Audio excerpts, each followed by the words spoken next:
Hello, good morning students. Here Sonu sir with a new video of class 7th, our SST history, and in that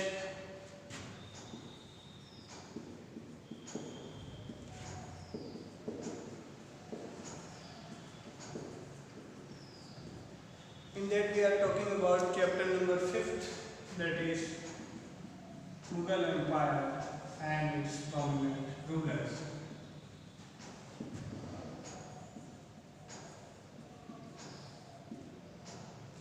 Students,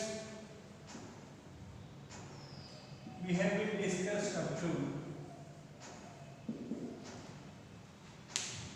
Jahangir, and we have seen that in the reign of Jahangir, Mehrunisa, his wife, also had been ruled for some time. And before I start, after Jahangir, that means Shah Jahan, his son, before that I have to explain a short story between that historical event. Students, Jahangir, that is Salim or Jahangir, in right both, his wife Mehrunisa and daughter of both of them and their daughter-in-law, their son-in-law Shahryar. So Shahryar was the son-in-law of Jahangir and Mehrunisa. And there was a son of both of them, Khurram. Students, Khurram. And this Khurram becomes Shah Jahan in future. So before I start him, before that we have to know that Mehrunisa favored means, okay, take favor or take side of his son-in-law Shahryar, and Khurram was revolted by that. Khurram started revolts because he wanted to become king, ruler, but his mother or his father sided his sister's husband, that is Shahryar, for king. So this was not accepted by Shah Jahan. That the name of him in childhood was Khurram. So Prince Khurram did not accept his sister's husband as a ruler, and he revolted against his father and mother. But somehow that revolt was suppressed. But after death of his father or mother, after he won the rule by Shahryar. And the spelling of Shahryar, that's will be, or you can see in the course book. So students, there is history. There are some remarks. By that we see that for some time Shahryar was being as a prince or as a successor of Jahangir or Mehrunisa, but Shah Jahan defeated him and regained his power from him. And students, now in your course book, page number 58, page number 58 students, and in that our topic is Shah Jahan. This word is word from Persia, students. Persia, that means Iran, nowadays Iran. So this is a Persian word. Persian is also a language. If you say in Hindi Persian language, that means Farsi language. So this language is belong from Iran, and Persia is same thing. So this word Shah Jahan is from Persian language of Persia. Shah Jahan means king of the world. Shah means king and Jahan means world. So students, Shah Jahan means king of world. So he ruled from 1628 up to 1658. So students, in your course book page number 58, Shah Jahan, he ruled from 1628 to 1650. Now I am reading from course book. Shah Jahan, the fifth Mughal emperor of India, ascended the Mughal throne in 1628 after defeating Shahryar.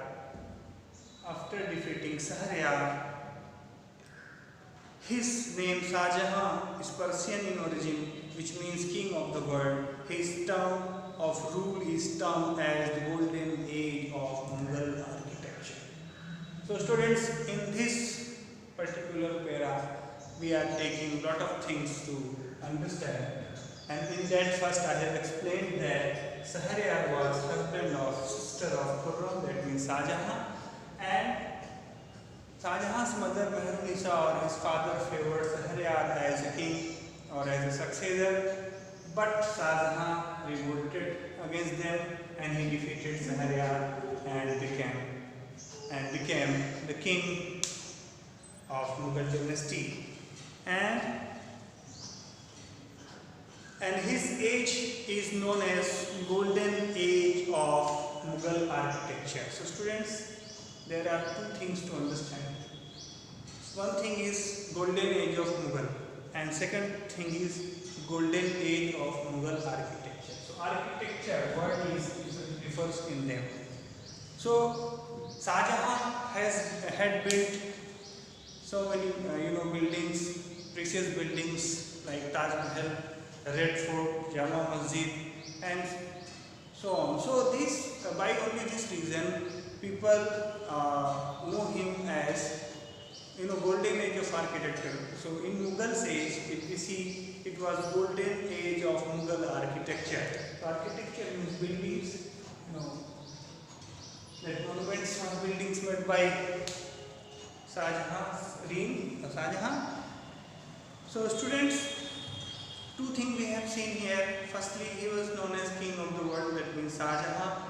That name is from Persian origin. And second, he defeated Shahryar in 1628. Then he ascended on the throne, and his age is termed as the golden age of architecture.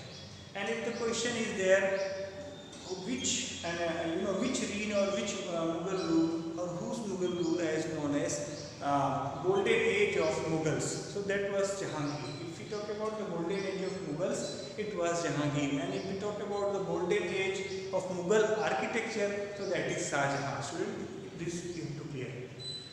Then we move, and our second topic is military campaigns.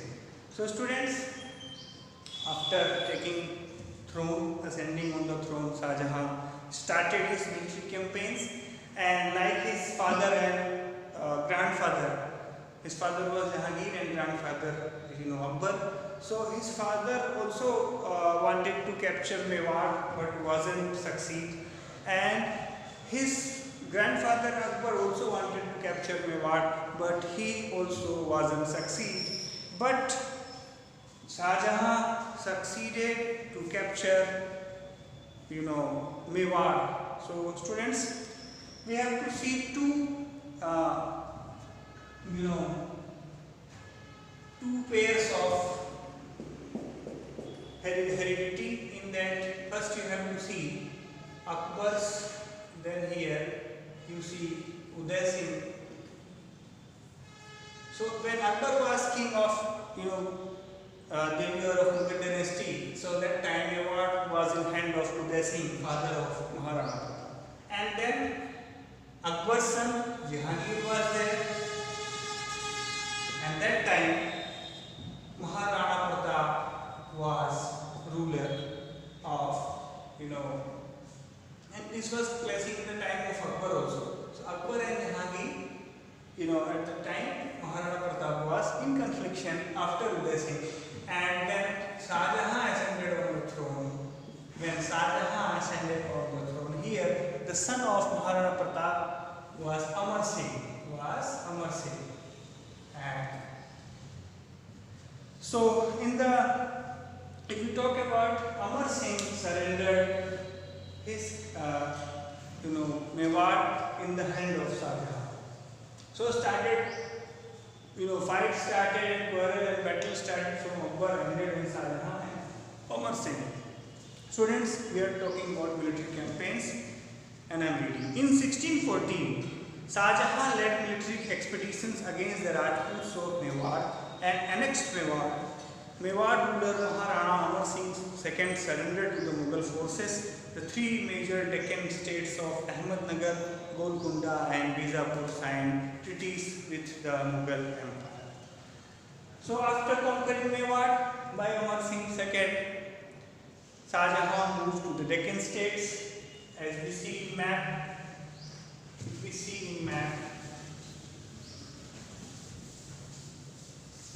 So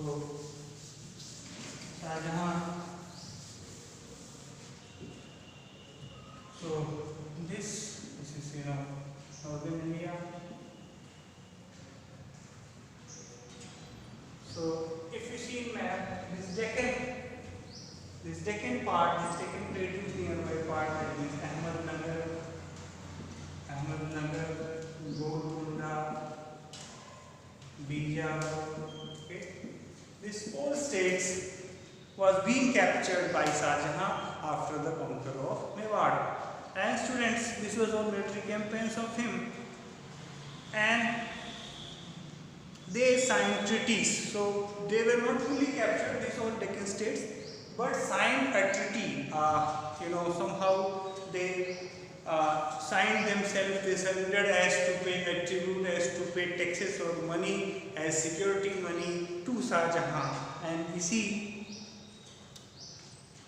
so they signed treaties with the Mughal Empire, and Shah Jahan agreed to pay annual tributes to them. So the three major Deccan states of Ahmednagar, Golconda and Bijapur signed treaties with Mughal Empire, and Shah Jahan agreed to pay annual tribute to them. Shah Jahan led a campaign against the Portuguese, who settled in Bengal and were plundering neighboring territories. Shah Jahan's campaign incurred huge losses to them. So after taking some tributes and paying some tributes to South Indian rulers or Deccan rulers, Shah Jahan moved to Bengal, and in that some Portuguese were left, people of Portugal, and some Portuguese were left, and they were wandering near the villages near neighbor villages of Bengal, and Shah Jahan started a campaign against them, military campaign against them, and he incurred a great loss of them. That means, in battle, they lost their lives and so on. So this starting from Mewar, Deccan and then Bengal. So this whole regime simultaneously was being in capture of Shah Jahan. So students, if we see the reign and the rule of Shah Jahan, lots of European traders came there and they established their business in India. So if we see historically, it is also important to know that all European traders had been came out in the reign of Shah Jahan. Not fully, but most of them were established themselves in the reign of Shah Jahan, started from Jahangir.